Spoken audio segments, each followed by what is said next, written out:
What's up, everybody? Welcome back to the Live with Brandon Blakeney podcast. Of course, I am your host, Brandon Blakeney, aka Brandon Lee TV.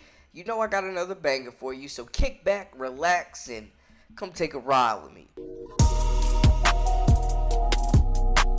You are now locked into the Live with Brandon Blakeney podcast. Here is your host, Brandon Blakeney. Now, this feud, quotation marks, that has been fueled by a lot of people regarding Caitlin Clark as well as Sheryl Swoopes has gotten out of hand at times, and Swoopes, a WNBA legend, has caught a lot of hate. Now, she did straight up lie. She apologized for being wrong, talking about Caitlin was a fifth-year senior getting 40 shots a game at Iowa, which was ridiculous. You know, I'm a firm believer that as a journalist, you got to come as best as you can with the facts. Do your due diligence, do your research, and don't just be talking out the side of your neck. But she was recently on Angel Reese's podcast, Unapologetically Angel, and talked about the alleged beef between her and Caitlin Clark, as well as the rivalry between Clark and Angel Reese that has fueled the WNBA to new record-breaking heights. Now, it was interesting to hear what she had to say about the ordeal. When you say Angel Reese and Caitlin Clark, people are like, oh my goodness, they don't like each other, so let's see what this is about. Yeah. So when you say Sheryl Swoopes, Caitlin Clark, it's like, oh my goodness, Sheryl doesn't like her, so let's see what this is about. All of that's stupid to me. Mm-hmm. It's not true. It's all stupid. Like, when I look at the number 22s in the league, like I was 22, Asia's 22, Caitlin's 22. Like, those are some hell of a good number 22s. Period. And we're all a part of the Nike family. It just, like a lot of the stuff that people are trying to say is there, it just does not exist. Yeah. Like, I'm tired of it. Yeah. I really tired. am. And I can only imagine that she has to be tired of it as well. There was nothing there. It's the only time where I made a mistake talking about Caitlin and what she's done was on the podcast back in February that I apologize for. But it's like, nope, you hate her. Yeah. So there it is. Everybody that is claiming that Swoopes is a hater of Caitlin Clark or dislikes this young lady, it seems sincere. Y'all let me know in the comments what y'all believe and what y'all are thinking. We know that there's been some bad blood. There's been some shade thrown. And she also got removed from that Dallas Wings broadcast. So there's obviously something there. But for her to come out and say this, I think is big. You take it in. You look at it. There's admiration. She finally gives Caitlin some praise coming from a legend, one of the GOATs. One of the players that, careers that Caitlin is chasing to reach those heights and those levels and those championships and MVPs that I think are in Clark's future. I mean, we saw the record-breaking rookie year, officially named Rookie of the Year today, as a matter of fact. But all the records she broke, we've talked about it a bunch. But I was interested because I knew this was a topic that would come up on this podcast. And I want to hear y'all's thoughts as well on it. But I thought it was very commendable for Swoopes to admit that she was wrong, to apologize, and to shout out Clark, that group of 22 that she mentioned with A'ja Wilson and Clark. Three maybe all-time greats we're talking about in the next 10 years. We'll definitely keep an eye out for that. But there's been a lot of beef there. I want to know, do y'all think she was sincere, though? Do you feel like this was genuine? I feel like it was actually genuine. I feel like she means well. I feel like the whole ordeal got blown out of proportion. But I will also say, guys, if she would have came out and just apologized initially and admitted that she was wrong about the stats, that bogus stats that she was throwing out, it wouldn't have even went this far. It didn't even have to get to this level. I will say at a certain point, Swoopes, I'm not, condoning any death threats or physical assaults or anything like that. But as far as just the trolls kind of roasting Sheryl Swoopes, not the threats, but just, calling her a hater or whatnot, I thought that was brought upon by herself because she didn't come out and just admit she was wrong and kept delaying it and just talking trash and ended up losing a job over it, which is nuts that you let it cross over and mess up your bag. Like, that's wild to me.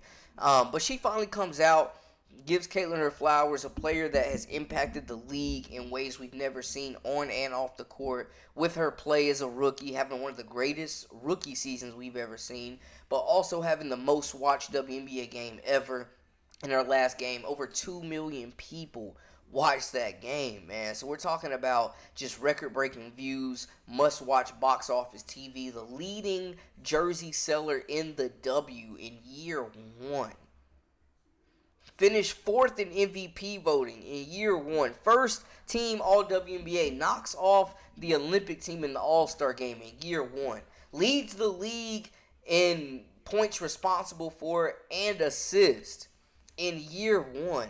This is probably the worst version of Caitlin Clark we will ever see. So it's definitely about to get spooky. The league is definitely being put on notice. If you didn't know, now you know. So it's nice to see her getting her flowers as well, because she's also one of the most criticized players we've seen come through as a rookie of any sport. You know, she's under a microscope. It was a slow start. I chalk up the Fever's overall season as a victory. I think it was a win for them. Going from 15 wins to a 6th seed and making the playoffs and putting the league on notice.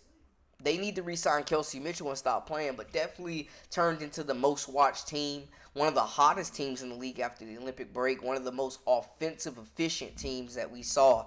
Like, it was a total turnaround after them starting 1-8.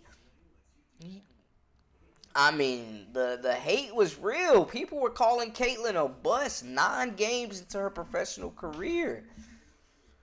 Saying that she wasn't good enough, athletic, quick enough to create space against more athletic, more physically imposing WNBA defenders. But we seen her give out straight buckets. Couple of 30-point games. Couple of triple-doubles.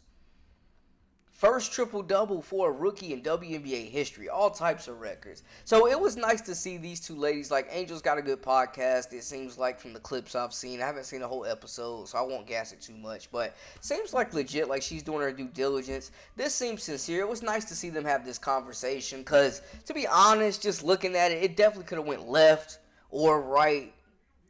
And it's nice to see the drama kind of get cut out, and we can get back to hoops next year, man. But I thought it was big news, too, that it seems like Caitlin has no plans to play in the Unrivaled League. She will play no organized basketball until next season.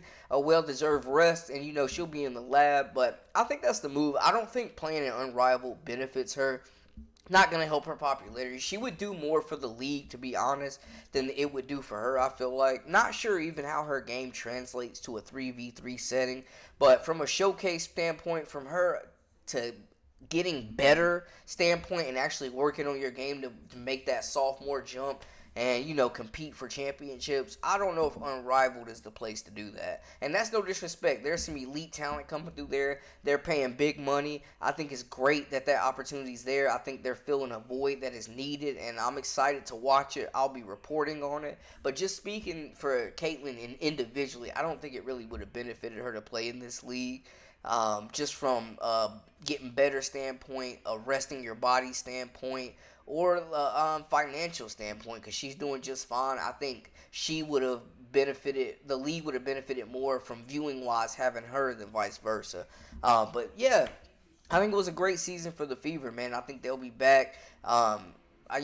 I caught some flack in my last video talking about the Dejanay Carrington, the eye poke. I still don't think it was a basketball play, but I also don't think Dejanay Carrington, most improved player of the year, is a dirty player by any means. But were players taking their best opportunities to get in Caitlin's grill? Of course. She's coming in with all this hype and is becoming the face of the league early. Of course, if you get a chance to bust her tail, you're going to do it as a competitor. We know that. That's nothing crazy. That's nothing bad to say.